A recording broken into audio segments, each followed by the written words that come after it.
Man, you gotta put him on. Right now. All right. Call number 9. Night.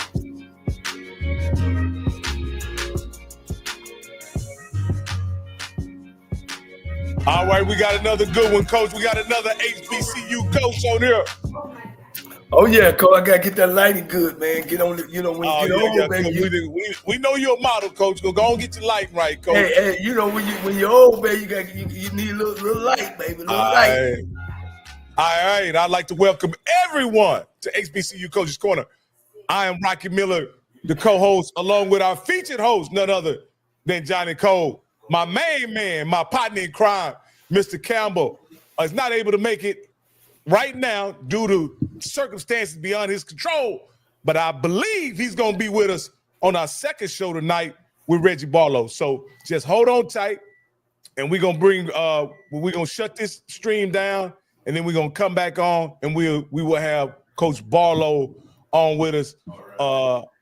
He's going to be on the new head coach at Tennessee State coach, one of your old stomping grounds. Coach Barlow's going to be on with us starting at 9 o'clock as well, Coach. But before we get all that underway, Coach Cole, how you doing, man? Man, I'm good, man. Just came off a two-week spring break. You know, we got one of them all around school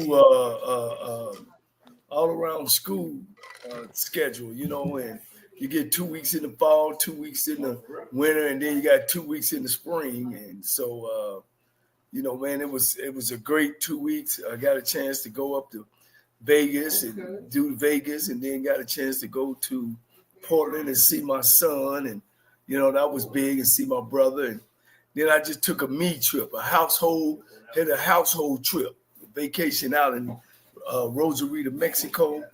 And man, that was great for me. I needed some soul searching and had an opportunity to visit some people to go in your brain and see how you're thinking and see where you are in your life. So that was very important. So I'm back. I'm fresh. Had a first day of school. Got to see my youngins. So everything is well, and I'm looking forward to the show tonight. Hey, Coach, they were saying I'm echoing. Hopefully you don't hear me echoing, do you, Coach? I sure don't. All right. Hopefully my sound is better now. Coach, we got a very special guest on tonight. I'll let you do the honors of doing the introduction, but this is a guy that, and I know Campbell wanted to be here. This is one of his favorite guys in the SWAC, being that he's a Rattler himself.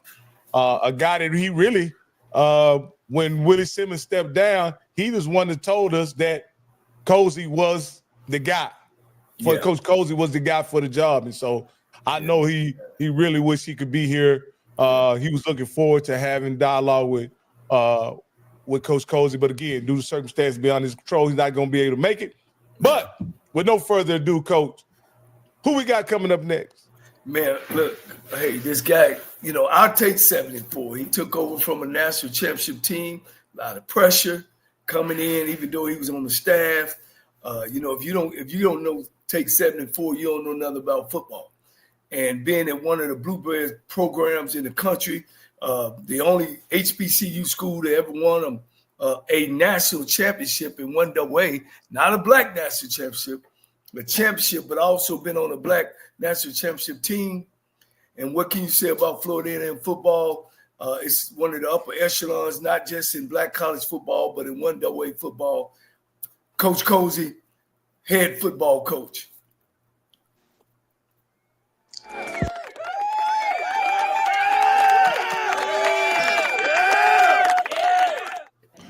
What's up, Coach? Not a lot, man. How you guys doing? Man, doing well. Look, are you coming from practice, or you just kind of representing the night? Well, I mean, we go early in the morning, and so we early in the morning.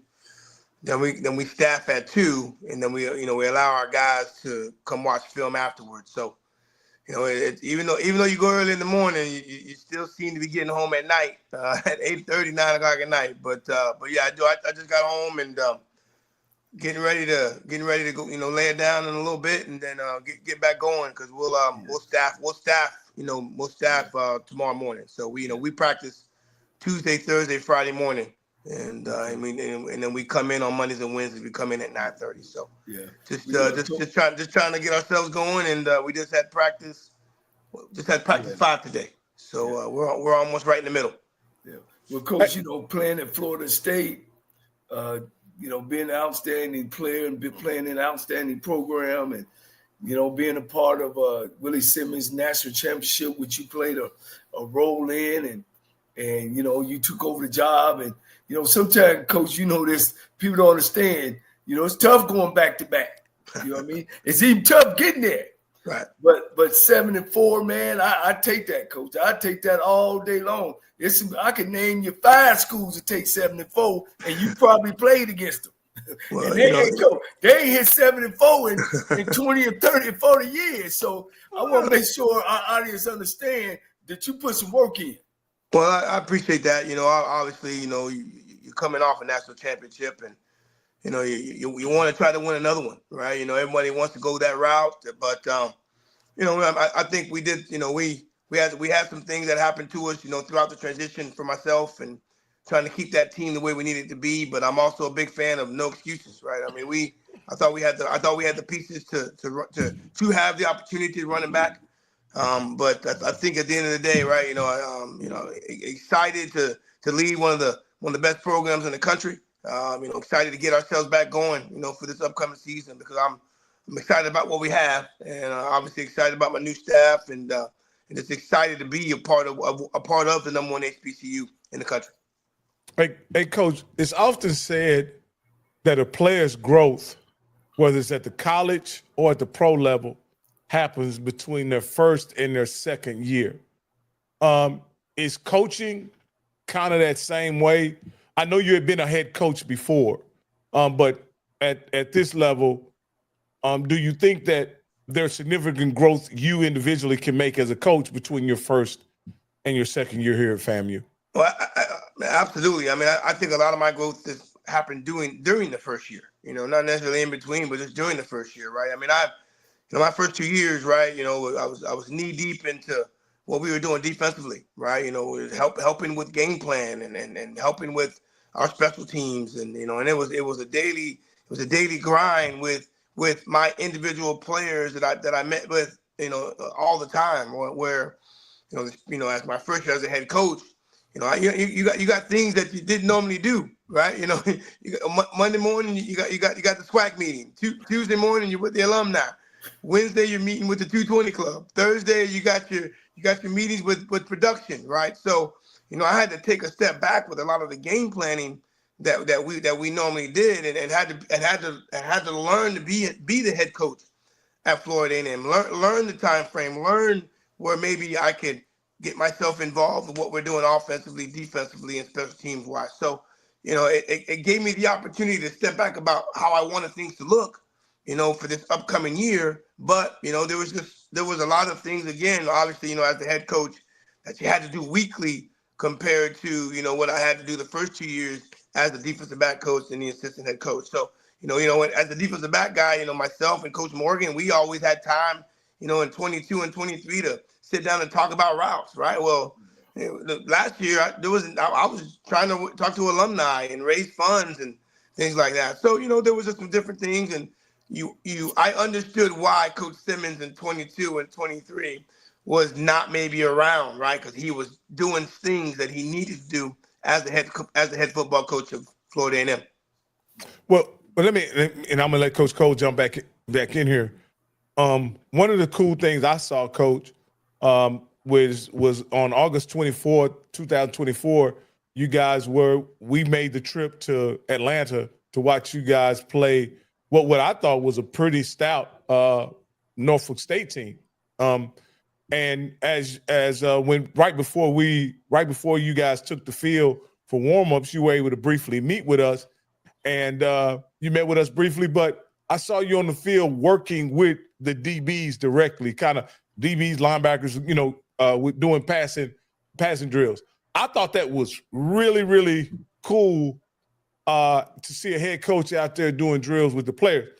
Coach Cole thought it was really cool too, but he noticed as a head coach that really sometimes that would take away from preparation, so to speak. But it seemed like you were having a ball out there doing it and working with the fellas. Coach, is there a balance there of being hands-on and being in charge that, Well, when you told me that night, I mean, that was more of, those guys wanted me to do that because that's what I had already done. I'd always done for them over the last 2 years, I'm sitting there trying to figure out the right time to go see the other head coach, and he's trying to figure out the right time to come see me. We never had an actual, we met, before, but you got that awkward moment of when you guys are supposed to meet right before every game, and he's looking for me, and I'm throwing balls to the corners. You know what I mean? I just thought it was, the guys asked me, before the games, like, hey, Coach, are you going to still do what you normally do before the games? And I was like, I didn't really think about it, but my players asked me to do it, so I was like, you know what? Then I'm going to do it, right? So then I just kept on doing it for the remainder of the year. But there is that balance, right? I'm the head football coach at Florida A&M. I'm not the corners coach anymore. I'm not the assistant head coach anymore. And that balance I had to understand. It just didn't automatically happen. I had to understand it. I had to go through it, and I can tell you, man, I learned something every week. As the head football coach at Florida, and I'm still learning. Right? It's not something that you just after 12 weeks you have it on you have it perfectly done, but it's just something. Hey, there is that balance, yes, but I still love being around my guys as well. Yeah. Well, coming off the year, you lost some coaches. Mm-hmm. Of course, we're gonna get in the recruiting side, but I know how important your assistants are to you, and I know you lost some, and you brought some. You want to talk about? You get your opportunity to talk about, who you lost, of course, and who you brought in. Well, I mean, while taking over the role, right? We didn't necessarily have the opportunity, especially with the timing. You're coming in late January, and you're trying to keep the staff and the continuity as much as you can, right? But I also got a chance to work with the staff, right? So, I think that for me, I needed my message just to be a little more clear, whether it was offensively or defensively. I was able to bring in some guys that I have been around since 1999. I first start off. I got to start off with Kevin Maurice, who's my recruiting coordinator and running back coach, who's been one of the best with North Carolina Central over the last 3 or 4 years. Well, our relationship goes so far back that I was actually the one who recruited him to FIU in 1999. You know what I mean? And so it was. When talking about my staff, it was just about the relationships that I built over my career. Kevin Weston, who's my special teams coordinator and my nickels coach. Well, he was on the Norfolk State staff, but him and I battled against each other in 2008, 2009 when I was at West Georgia and he was at Tusculum. So it's these are guys that over time, and we've all been in this business, right? You got your staff is going to be consistent of people that that people that that you know very, very well, or you're going to take the advice of a coach that you do know, or you're going to take the recommendation of of another coach that you really, really trust. So, we came in offensively. We made the change. Obviously we promoted Coach Burris. The week of the Florida Classic, where I promoted him to be in our play caller. Well, then the last 2 games, our offense looked exactly how I wanted it to look. So, promoting him to being the offensive coordinator and the quarterback's coach officially. Then I was able to bring in Kevin Maurice, as I mentioned, and then I was, in my opinion, able to bring in one of the best offensive line coaches in the country. We go to North Carolina Central. We get Cedric Williams to come in and be our co-OC, right, offensive line coach, run game coordinator. Coach Maurice and Coach Williams have been working hand in hand and producing some of the best offenses, not just in HBCU, but just in the country. So it was important to get those 2 guys, and then, then I, was able to get Vincent Jeffries, to be my wide receivers coach. He was at University of Illinois as a GA, and then went to Western Illinois as the wide receiver coach this past year. But I think another big thing with him was he played at Florida A&M. He played quarterback at Florida A&M, and I think it's always important to have that ability to bring somebody back to a program that that he's played for, and that obviously that he loves, right? So that is consistent of what we got on the offensive side. My defensive coordinator is blessed with the opportunity to go work for the Patriots. So then I had to kind of scramble a little bit to try to find the right guy. And I think the biggest thing for me was to trying to find a defensive coordinator. I wanted to get a guy that was gonna, just kind of update our schemes a little bit. Just do a little bit more. He needed to be a linebacker coach, first and foremost, to go along with his coordinator experience. I haven't announced him yet because we're still going through everything HR-wise, but he will be announced. But the things that we were looking for was a definite linebacker coach, a coordinator, a guy with defensive coordinator experience, especially at the FBS level. So he's finishing up and he's doing a great job. Brought in Coach Weston, as I mentioned, to be my special teams coordinator, to go along and still be my nickels coach. Coach Walker is still with us as the defensive line coach, and Coach Pope, who was our defensive back coach last year, he's still with us. And then I also brought in a defensive ends coach who we'll announce him tomorrow as well. So staff is filled. We got everybody that we want. They're just kind of fine tuning some of the HR things before we can completely announce them. But, again, I'm excited with my staff. It's just, in my opinion, it's more reflective of who would be working with me, hopefully, over the next few years. Coach, I mean, and I'm not kidding about 7-4. 7-4 is a good football record for anybody. But, just you talking about, you got the job, you had coaches that went through the threshold with you, you had to, have some, feel for them as well, not to put, because you've been there before. You told Absolutely. us about your background, Absolutely, how you went. And I commend you for that, but now this James Colzie staff now, and and we're moving to the recruiting part. These guys know because they've worked with you. You guys talk about what type of program you want, and most of all, what type of kids that you want to come through there. right? Well, I mean, we've had our discussions, right? I want you to be comfortable with who you're coaching, and then throughout the process, as far as, courting them or interviewing them, we had those discussions, right? Now, again, I thought we did a really, really good job in bringing in our portal guys earlier this year. If you guys remember last year, we lost a lot of guys, in the portal, and we weren't able to bring in very many people in January because, we didn't know what the direction we were going to be going in, right? So, and then we brought in, quite a few guys during the summer, which ultimately, might not have been the best timing as far as bringing those guys in at that time. So, right. As we went through the process, this past December, the biggest thing was whoever we brought in, we wanted to bring them in January. So we ended up signing 19 guys, via the transfer portal, and then, in my opinion, we did a really, really good job of signing some foundational pieces during that signing period that everyone kind of forgets about in February. Yeah. Coach, I'm gonna take you to one sour place. I want to get it in and get it out.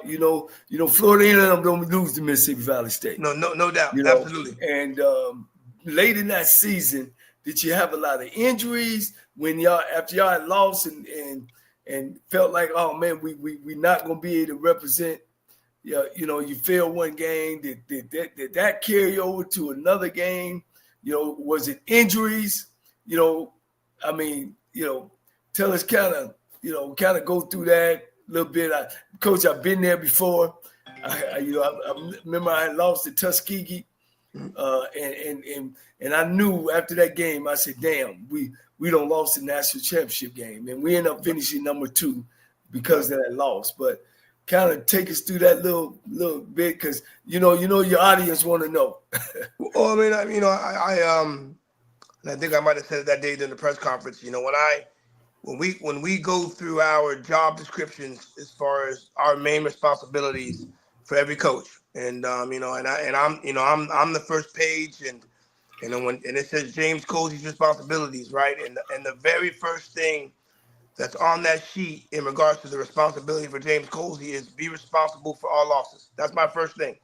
And so, at the end of the day, I know Mississippi Valley they were going through some turmoil, as and I think they had lost a player. It was either that week or maybe the week before, and they came in and played inspired ball, and and we did not, right? And I think for us, we learned a valuable lesson that and we talked throughout the year that just primarily because we are Florida A&M, we're going to get everyone's best, right? And Mississippi Valley came out and gave their best. We did not.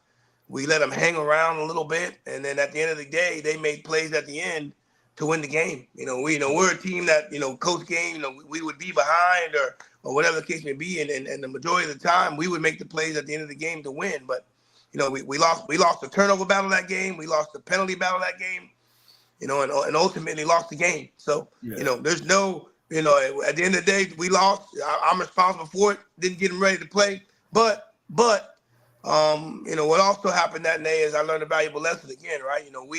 It's hard to win football games. And it's not everybody and it's not going to be, there's going to be adversity. Are you going to be able to overcome it? Are you not going to be able to overcome it? And, we had a lot of it that afternoon, didn't win the football game, and ultimately ended the streak that we wanted to keep going for a very long period of time. Now, I will say this: it's still Bragg Memorial Stadium is still a very, very tough place to play, but I know we got the opportunity to start a new streak by ending the season against a very, very good Alabama A&M football team. But no excuses. They played better than we did. They won. That's my responsibility, and I got to make sure that something like that doesn't happen again. Yeah. Coach, let me ask you this. You said that you made a change after the Mississippi Valley game to Henry Burris as your offensive coordinator. In hindsight, I know you can't do things over, but in hindsight, do you wish you had made that decision earlier in the season? Well, when you're winning games, right? And everything is going well, and and in the beginning of the season, right, we weren't necessarily struggling on offense. Our offense was keeping us in the games, right? We were falling behind, and our offense was making plays at the end of the season, at the end of the games to help us win football games, right? We got behind early against Norfolk State. Offense brought us back. We got behind early against South Carolina State. Offense brought us back, right? We end up playing Troy and UM, right? I mean, those are two FBS programs, so you can't really get a fair gauge of how everything was looking there. But, we go to Alabama State, right? We probably play our most complete game of the year that night. And offensively and defensively, we do some good things. We beat Southern. We beat them 28-6 or whatever, if I remember the score correctly. So, we're winning football games. So you don't necessarily see any of the lapses or see any of the weaknesses until something like that happens, right? So I made the change, for as far as play calling duties, primarily just to light a spark, right? But we did have some questionable things that happened that afternoon that possibly put us in a situation where ultimately ended up us not winning the football game. Yeah. Let's get into that recruiting, Coach. Of course, you're losing your starting quarterback. Yeah. And HBCU, man, most of the guys who win that championship, their quarterback is All-American. Absolutely. He's something. Man, who gonna step in that guy's role? He did it, Coach. He could play. He could move the ball, and they had a great one before him. Man, I should say who's the lucky guy. I'm saying who's the guy gonna be able to get it done. I mean, one of the most important. I mean, I think one of the most famous and important positions in HBCU is who is the quarterback going to be at Florida A&M, right? I mean, I think the last 3 years, the all-conference quarterback has been, you had Musa for 2 years, and then you had obviously D. Rich this past year. Well, we brought in a young man from Central Michigan, and he's you don't want to put too much pressure on him right now, but he is working with the ones right now, and then you got Junior Meritovich, who battled for the quarterback position. What year is the first guy? He's got 3 years left. You know, he played a little bit. He started a couple games last year at Central Michigan. Young man from Lake City, Florida, named Tyler Jefferson. He just throws with the wrong hand. He throws left-handed. It looks pretty, but he just, I don't know how to shake his hand yet because he throws everything left-handed. But he stepped in and he's been here since January, done a good job. But there's so much to being a quarterback, right? Being a starting quarterback. It's not just always just on the field, right? How does he handle himself off the field? Is he gonna be able to bring guys with him, right? Is he setting up the 7-on-7s, right? And on our off days, are the guys gonna believe in him, right? So, we're right in that phase right now, spring practice, of just seeing who's gonna be the guy that the guys believe in. Tyler's, Junior knows our offense a hell of a lot more than Tyler does right now. But Tyler's doing a good job with the football. He's taking care of the football. But we're also giving him bits and pieces, right? We're not giving him our entire playbook right now. So, for the most part, they're doing a good job. He's got 3 years left. I think it'd be irresponsible for me right now to just say where we see him. We just got to let him go through everything in spring. We got an important scrimmage. It's our first scrimmage of the spring. It'll be Thursday, and hopefully I can give you some good reviews after that morning. Yeah. Okay, Coach. Florida A&M, man. I played them back with Nunley and all them greats, and they've always had a playmaker. Yep. And watching y'all against Norfolk and staying with y'all the whole year, I had to be honest, Coach. I just didn't see. I just wasn't truly committed that y'all was gonna roll, because I think y'all missed that big play. Yep. I seen you guys against A&M, and I just missed that guy that y'all go-to guys. Did you go out and get one through the portal? Or a couple that you feel that's gonna be that guy? Well, we only lost one last year, right? We lost number 2, so losing Gassett definitely hurts, but. We were able to keep. We were able to. We had a guy by the name of Jalen Rattlers that we brought in from Tulane, who's going to be special. He's already lighting it up right now. He's, we call him Speedy, and we call him that for a reason. Obviously, we're bringing back Ace Cobb. He comes back. We're bringing back Quan Lee. He's the guy that comes back, right? You're bringing back Marquez Bell. Guys that played prominent snaps for you. But I think the two guys that are sticking out to me right now. I think for me it's either going to be Wilcher or Rogers, who I think are going to step up the most for us. But we're going to definitely need all these other guys. We're going to definitely need all these other guys to bring them along with us. Yeah, man, and of course, Florida A&M always had great running attack. Did you bring any offensive linemen up front? Well, we brought in 2 guys, right? We brought in 2 guys, both, one from Rutgers and another guy from Iowa Central. We got 2 guys, right? We got two guys that are returning all conference guys, right? With Grable and Charles Davis, right? So those 2 guys are both back returning. Ricky Taylor came in. He did a great job for us as well. So, we're still trying to iron out who those first 5 are going to be. Coach Williams coming in as the offense, as the new offensive line coach. I'm giving him the opportunity to evaluate and assess and try to figure out what he wants his best 5 to be as well. Yeah. Well, let's move to that defense. And I don't know if you remember that Norfolk Media Day when they rushed for about 275, and you admitted that because I thought you had guys that got some portal guys or some transfers, and they really, and I think that was y'all Achilles heel this year. Just my opinion, Coach, you coaching the game. Were you able to patch up that D-line in this recruiting class?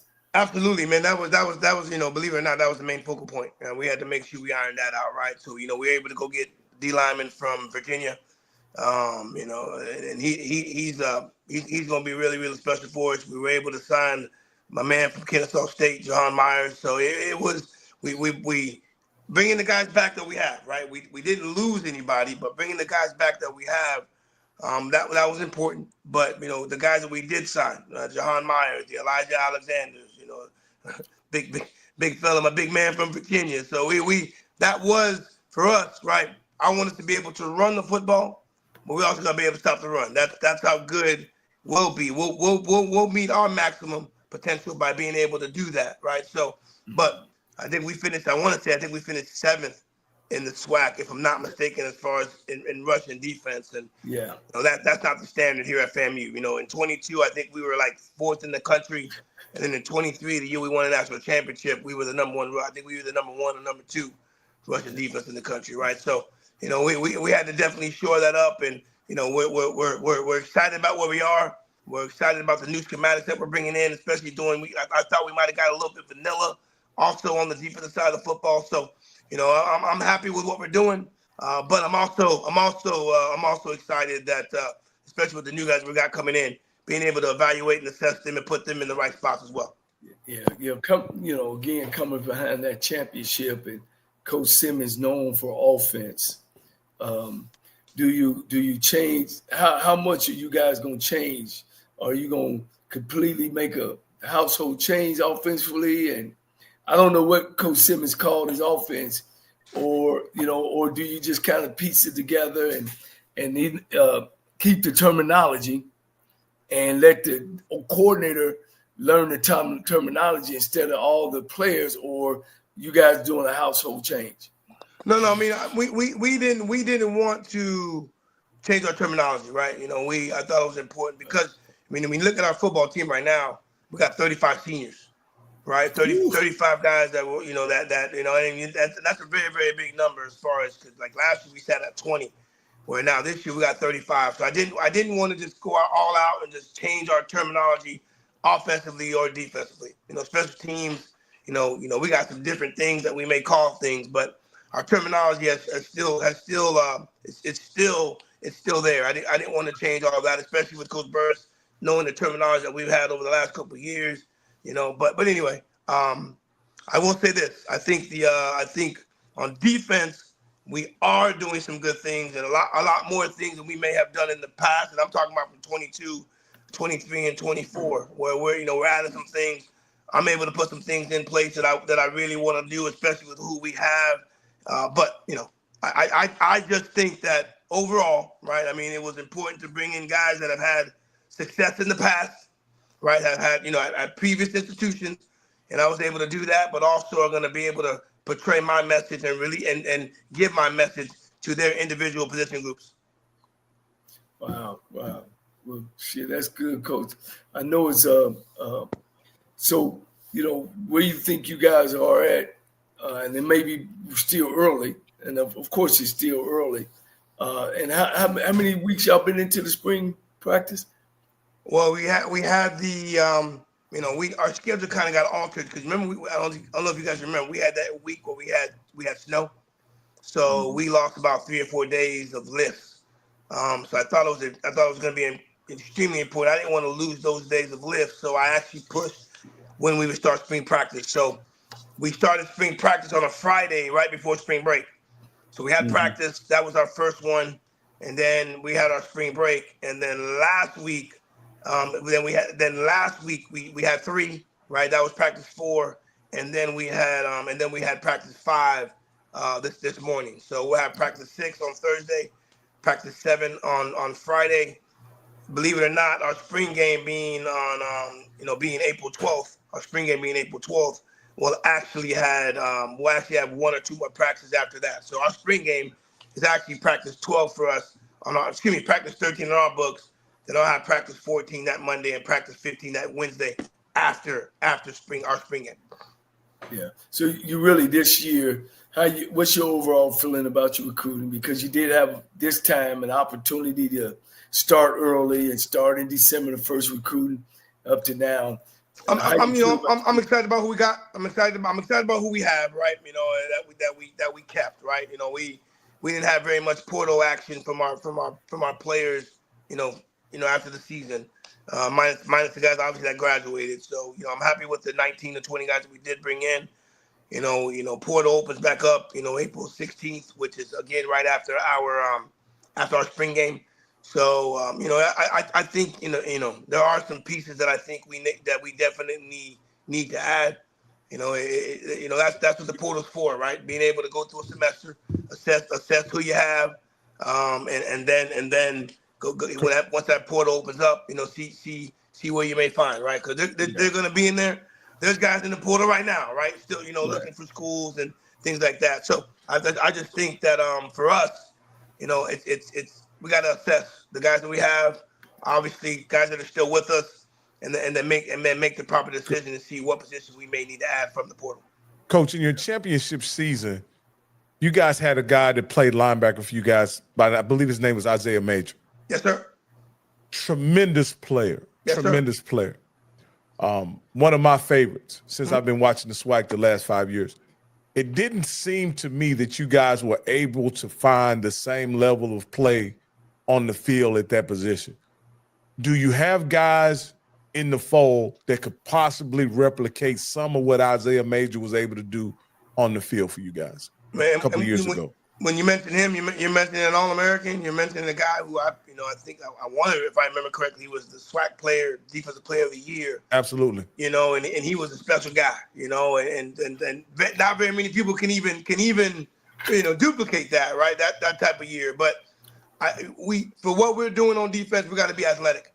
You know, at that position, and you could just, you could just tell we weren't moving the way we needed to move. You know, you brought up the Norfolk State game, right? And I'm sitting here, and they open up the game and they run. I think it was either 78 or an 80-yard touchdown run. You know, and in the back of my mind, I'm sitting here in 2023. That guy wouldn't have went that. He wouldn't have taken that 50 yards because we would have had 3 or 4 guys off of that 23 team that would have went and got him. You know, they would have went and got him, you know, and so, you know, I think that, you know, we had to address some things offensively and defensively, but regardless of whether it was offense or defense, the one main thing on both sides of the football that we needed to address was guys that can run. And I definitely feel that we did that. I definitely feel we addressed, we had guys, man, we had to, you know, we had to make some tough decisions on, and that was primarily because they, in my opinion, weren't athletic enough to be a part of our football team, athletic enough to be playing some of the positions that they were playing. So we had to reevaluate, put them at different positions where that at the position that they play, they run better, right, compared to where they may have been last year. You know, Coach Colzie, to me, as much as we talk about offense and or whatever, the main difference to me in between the 2023 team and the 2024 team, to me, it was obvious. It wasn't necessarily the offense, in my opinion. It was the defensive physicality at the point of attack and the overall defensive team speed. You could see that there was a drop-off there, and I'm glad to hear that you guys have addressed that with recruiting and possibly development, because to me, that was almost like a signature or staple of the defense since I've been watching the SWAC the past 4 or 5 years. You guys always had guys who could run, always was very physical at the point of attack. And to be honest with you, I was extremely surprised when Norfolk was able to put up 23 points against you guys. I hadn't seen that by a HBCU team other than Jackson State, I believe. Well, since I've been watching. And you're 100% correct, right? You know, you get a chance to assess. You know, you go through a year. You go through a year, right? And you have to make those strong, not necessarily recommendations. You gotta make decisions, right? And not, you know, as the head coach, not everybody's gonna like the decisions that you make, but you gotta make them, right? And that was the biggest thing for me, right? That was the biggest thing to me. I thought for the most part that we needed to be faster. Right. I mean, and you know, you guys are bringing me film. Hey, coach, do you like this kid? Do you like that kid? My first question was, can he run? Because if he can't run, then then he can't play for us. Right. And those are all things that, you know, for me, that we definitely had to address. We had to address that. We had to be faster at the cornerback position. We had to be faster at the linebacker position. Hell, we had to be faster at our defensive end position. Those were all things that when we spoke, right, we talked about. So, you know, I that was just things that, you know, again, sitting back, looking at it, thinking about it, you know, this was being a part of the 22 team, being on the staff in 22, being on the staff in 23. and then obviously being the head coach on the 24 season, right? You know, I just think that we needed to make some changes, and we did. Hey, Coach, we got over 200 people on this stream. First off, I'd like to ask everyone to go ahead and like the stream and subscribe if you already haven't. We're going to have Coach on just for a little while longer. So if you have any questions you guys would like to ask Coach Colzie, please type it in right quick. Maybe we can get to it. He said he didn't mind answering a few questions from you guys. So if you have a question just type it in. I do have one question. Can we ask Adrian Cook what our record is against Southern the last 3 years? I mean, that guy's acting like he you know, I can read. So just ask him what the record is. Ask him just ask him what the record is, and then maybe they haven't sniffed a victory against Florida A&M in the last 3 years, Coach. I'm just gonna be perfectly honest with you. You know, I'll tell you this now. I'll tell you this. I do know them suckers there. Them guys on the hoof, they look good, man. They had some good looking players, and you know, we worry about to be honest with you. And I'm joking a little bit. There is some joke, but I'm impressed. I'm impressed with what they do. And we got to go to them this year, so I might want to pipe down what I'm saying right now. We got to go to Baton Rouge. So forget what I said. Wait, Coach, you know, while we waiting on some people to call, well, how you feel about the new coaches? You got All-Pro Michael Vick, you got All-Pro Jackson, and now you got Reggie Barlow at Tennessee State. They all around you. Well, hey man, I'm just glad I ain't got to tackle them or play against them, right? But you know, it just says a lot about the league. You know, obviously interested and you know, the guys that are getting the opportunity to coach. These guys are some of the greatest players in the history of the game, right? And I know I'm excited. You know, we don't. If we get a chance to play against one of the teams in the Celebration Bowl, we won't get a chance to play. It'll only be one of them, right? But you know, obviously, you know what they're going to bring to the table at the institutions that they're at. I'm excited for them, and hopefully they have success, except against Florida A&M. Right. I'd like to add this, Coach Colzie. There's someone, our research department just put in our notes that Florida A&M against Southern the last 10 games, Florida A&M has won 8 games and Southern has won 2. So okay. So I can only base it on you know, on I can only base it on you know, me when I was at FAM, right? I like the zero part, but I'll say this. Coach Graves is, you know, Coach Graves and I, we reached out to each other when we both got the opportunities to be named the head coaches at our institutions, and you know, I got a lot of respect for what Coach you know, I got a lot of respect for what he's doing and what he's done. You know, obviously, you know, he's got a great institution. He's got a great place that he's coaching at, and you know, and I was, believe it or not, cheering for him when there was the SWAC championship game. So, but got a lot of respect for what him and his staff is doing over there at Southern. And believe me, you know, not to jump ahead on games, but I mean, that Southern game obviously is going to be one of the toughest games in the country. Yeah. Hey, Coach, I personally, we got a lot of foolishness going on in the chat, Coach.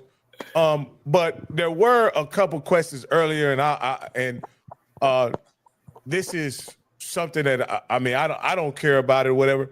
But I wanted to ask you, Coach, what's your role with umpiring? Because they keep mentioning your role as an umpire. I don't understand whether it's relevant, but could you explain what your role as an umpire is? Yeah, and Coach, and if you don't want to address that, man, you don't. Oh no, it's you know, I told you I don't run from questions. I mean, I answer them if they're asked, right? But you know, for the last probably 18, 19 years, I've been an SEC umpire. I've worked SEC, you know, in Big 12, a lot of different conferences, and so but as an umpire, you know, you want to be as low key as you can be, right? You know, and I've been working that for a long time.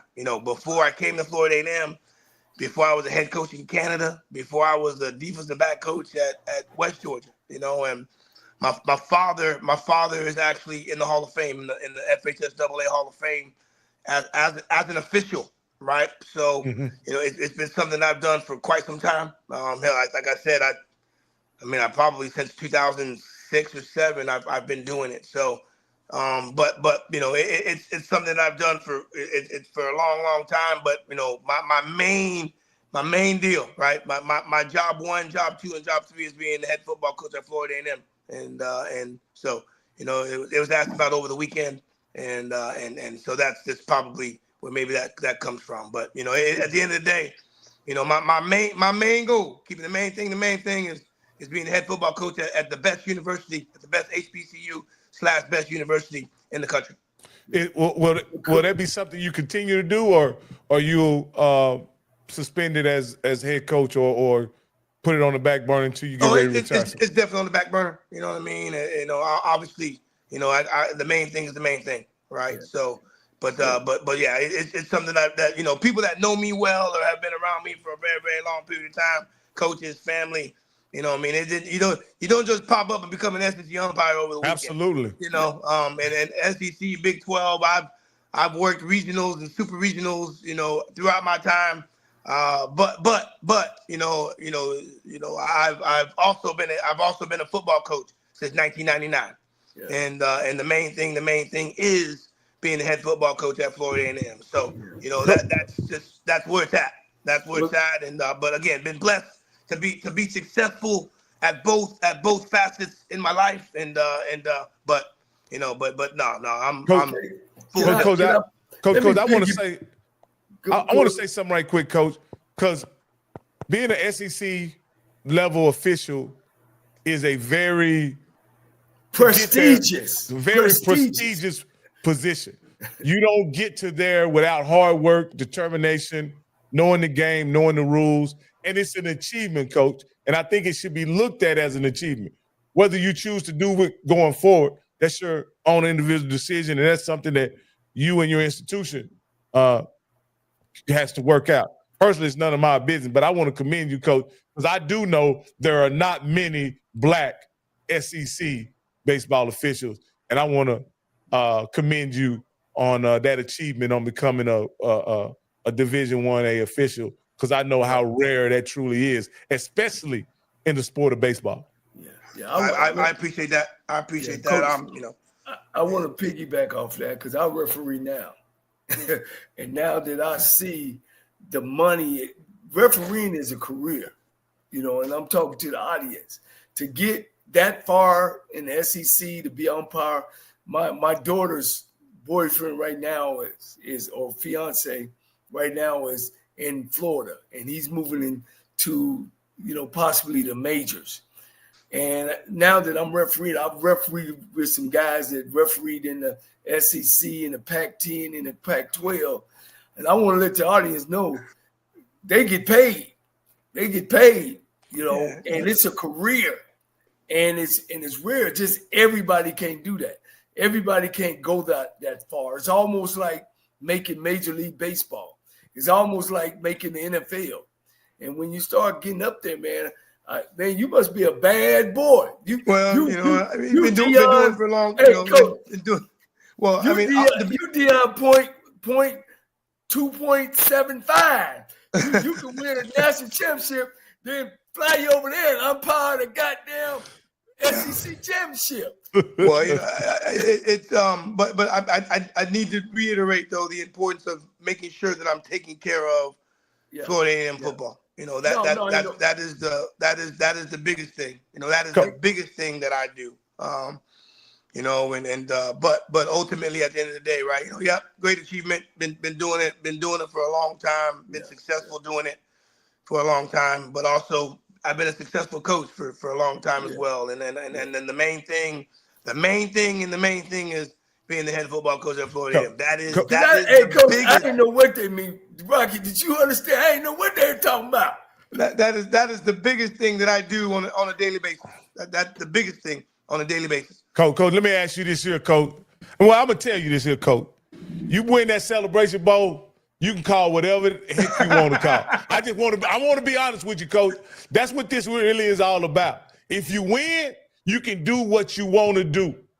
Won't nobody have nothing to say about it. And again, it's funny how an afternoon in February, a Saturday afternoon in February, they can make it seem like it has something to do with a fall afternoon in November, which I understand that.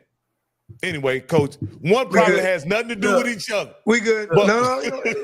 Look, somebody see, we black folks. See, I can talk for you, Coach. You ain't gotta talk. We want to get in black folks' pocketbook. His pocketbook too long, he need to be here. You know what I mean? The guy got a life outside of football. It's a life outside of football. You know, what my life was, I like to go boating. And I remember I was at Alabama State, and I was on the front page of the newspaper because they were talking about what do coaches do on the off season. It's like we don't have a life on the off season, because guess what? When they call your name and take your whistle, Rocky, and get your cleats, you got to fall back on something.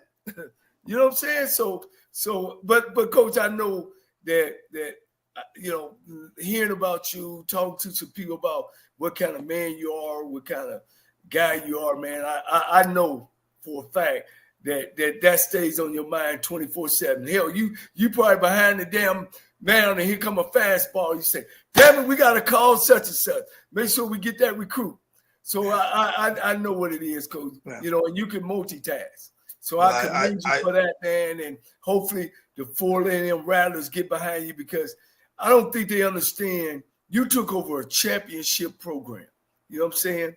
And you weren't able to make no moves, and you really didn't want to make no moves until you found out who he was working with, man. And that's a tough position. And that's why, Colzie, I fight with these folks on all these celebrity coaches they trying to bring in with no coaching experience. I know I'm saying it, Rocky. I bring it up every day that they can sit somebody in that head coaching spot. That's a hell of a spot. The CEO is a hell of a spot. So again, Coach, you keep up the good work, man, on that, and just make sure, man, like Rocky said, boy, you got to take them to the championship, baby. The goal, that's the goal. They don't want you just playing in the Celebration Bowl. They want you winning it. If we get all the way to Atlanta, you might as well go ahead and win it. I think. Hey, Coach, let me ask you this. I got 2 questions about your defense coordinator, because I really wanted to step in there, but Coach was asking you some questions. one, is he a HBCU guy? And number 2, is he a former NFL guy? Yes, he's been at the HBCU level. He's been at the FBS level, and he has spent some time in the NFL. So, yes. Coach, I can't wait, Coach. Yeah, I can't wait. We sit down and we go over stuff, and he's not to discredit anything with Coach Patterson did a hell of a job. Now Coach Patterson did such a good job that the darn Patriots they took him. But our guys, we're just doing some things a little bit differently. We still have our base and how we do things, and we want to get after the quarterback, and we're just doing some things just a little bit differently, and I like it. I love it. Guys are flying around. Guys are really, really adjusting to what we're doing, and I'm excited about what we're doing. What's the timeline on the announcement, Coach? For which one? DC? DC, yes. It'll be this week. Just ironing out some details. He's got some stuff that he needs to take care of, and is he currently employed, Coach? Say it again. Is he currently employed? No, you mean with us or somewhere else? Somewhere else. No. He's with us. He's with us. Oh, okay. He's here. He's here. I mean, he's here. Okay. Just got to finalize the details, with him. That's all. But he's here. He's here. All right. Awesome, Coach. Yes. Hey, Coach Colzie, I want to thank you for coming on. And Coach Campbell, Coach Cole, is there anything else you would like to ask before we let him go? Because we got to get started with Reggie Barlow in about 10 minutes. So yeah, Coach, I always appreciate you, man. And from from the day I got in touch with you, you never hesitated you felt that not just me, but our audience and how you feel about HBCU football means a lot to me. Me and you've talked about it, and you respect the game, and I appreciate that. I appreciate the work you put in, and I look for big things out of Florida A&M and putting them back where they're supposed to be. Guys, I appreciate your time and your candor and your transparency, man. And because last time I was with you guys, I didn't know how to get on the comment section. But hell, if you heard me stammering and stuttering, that was because I was looking at the comment section. We got good people, Coach. We got football folks listening to us, Coach. My audience know. We don't do that, Coach. We don't do that on here. This show. We don't use the N-word. We don't do all that here.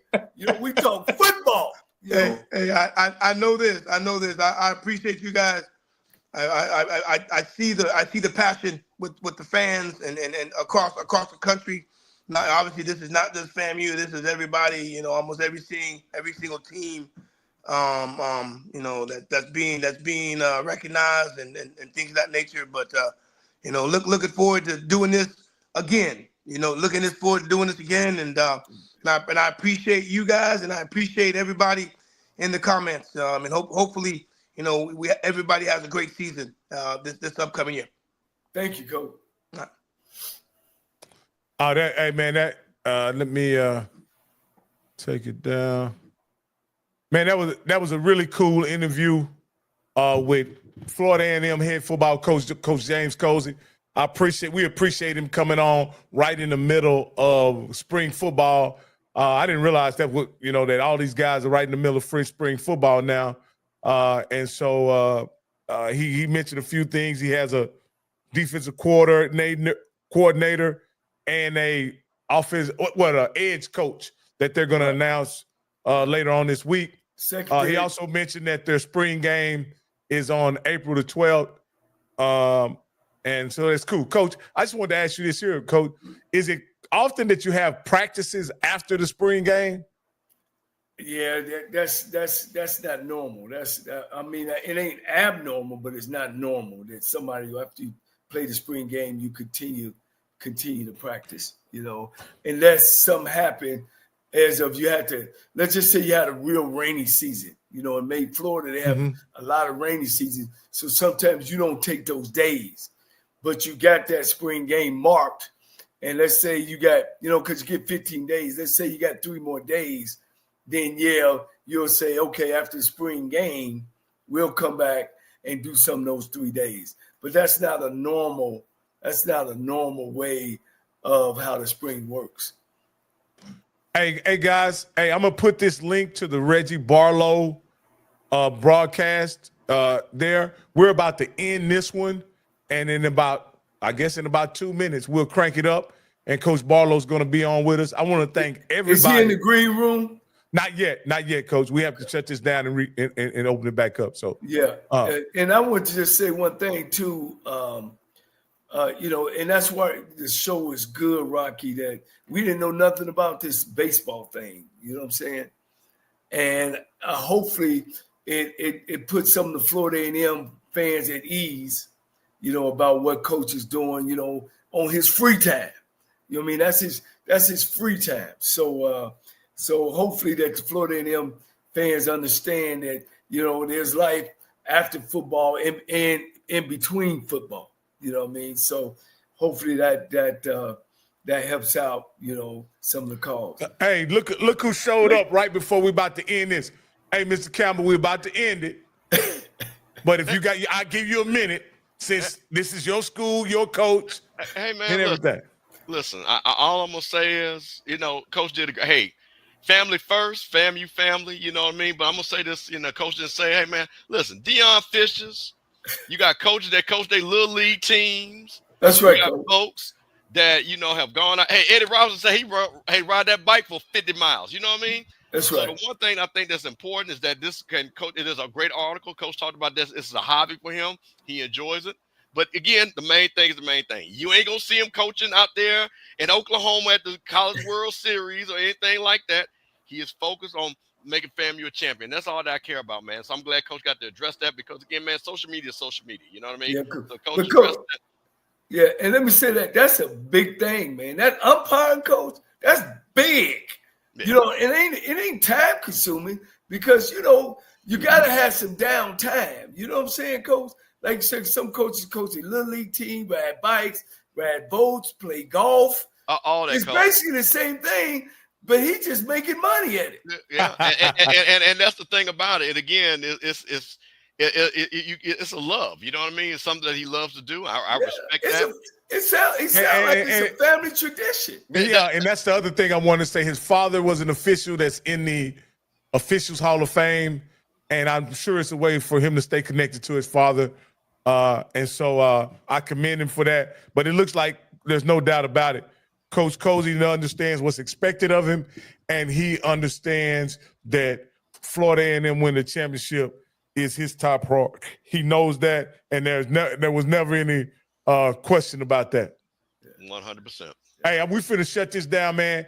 Hey, I put the link. I'll put it in there again, and you'll be able to catch us with Coach Barlow in just about 2 minutes. Yeah, right. Still on Off Script, still on Rocky's channel. Yep, absolutely.